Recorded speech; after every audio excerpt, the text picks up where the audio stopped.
What's up guys, this is Arth. Today we have the GG engineering fight. This is the first fight in rank 7. Now, quickly before I start the video, I slowed down the video. It's only going at about 60, it's going at about 2/3 the speed that it normally would, because in a 2-minute long fight there's a lot more in this fight to explain than I could get through in 2 minutes.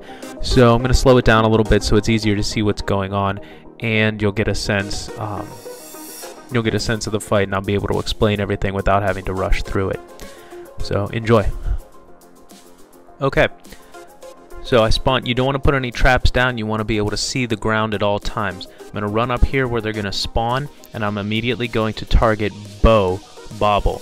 There's two guys here, Max and Bo. You want to target Bo, and you're going to stay on him the whole time. Your DPS has to stay up, but the biggest mechanic of the fight's coming up. Max, the other guy, shoots these rockets. You can see the red area where they land. These rockets will one-shot you, and they'll do a lot of damage to your pet. You have to avoid them, but here's the other thing. These guys they share a health pool, but they have a lot more health than you're ever going to be able to DPS down. So the trick is you have to get the rockets to hit the other boss. So you're getting Max's rockets to hit Bo. So you see me doing this, I'm standing right next to him. Now here's where it gets tricky. If your pet gets hit by a couple of these in rapid succession without a chance to heal up, he's going to die, and you're going to lose out on a fair amount of DPS. You don't want that to happen. The other thing is, if you stand right on top of Bo, to get out of a red circle, you're probably going to have to move too far away from him. So if Max casts another rocket right away, you're not going to be able to hit Bo with both of them. The Enrage timer to health ratio on this fight is really tight, so you need to hit Bo with as many rockets as possible. You can't kite him around, he's going to stay in the same spot, so you just have to stand near him. So you see I find a little bit of a sweet spot here.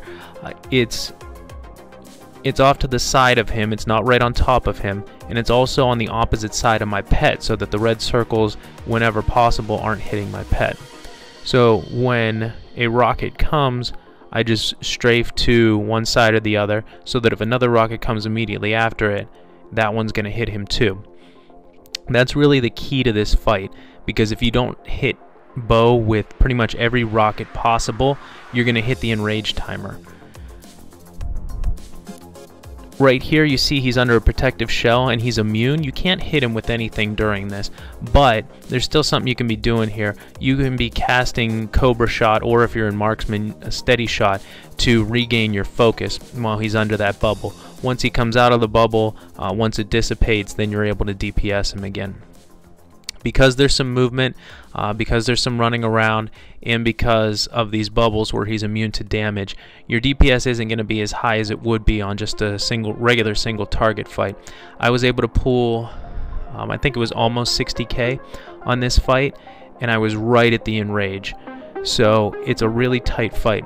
So you see here at the end, it was actually incredibly tight with this kill. He dies, but I don't get teleported out immediately, and the Enrage timer is about to hit, and I realize this. So I turn around and start running, and you can see the meteors there. The meteors is the Enrage. So if those meteors had hit me, usually when that happens and you die before getting teleported up, even if the boss has died, usually it won't give you credit for the kill.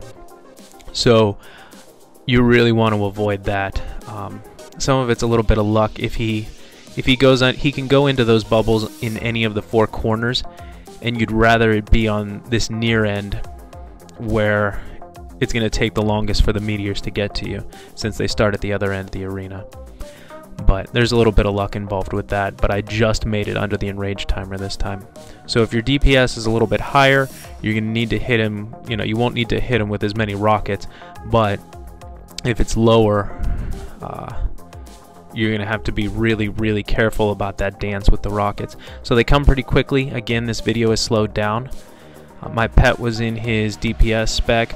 Some of my attempts where I got close, I had to B-res my pet with Heart of the Phoenix. I didn't have to on this attempt, which was nice, but that is a tactic available to you.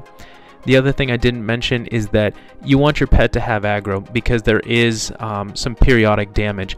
that will likely kill you if you have top aggro on the boss for any length of time on bow. So I tried to keep my pet top aggro, and if I ever didn't, I would just feign death to make sure he was on top. So your pet can eat the periodic damage a little bit more easily, and then that leaves you to just worry about the rockets. Alright, I hope this video helped. I hope you're able to down this fight. Next up is Dark Summoner, who's also very, very hard, and I hope to have that video up soon. Thanks and bye.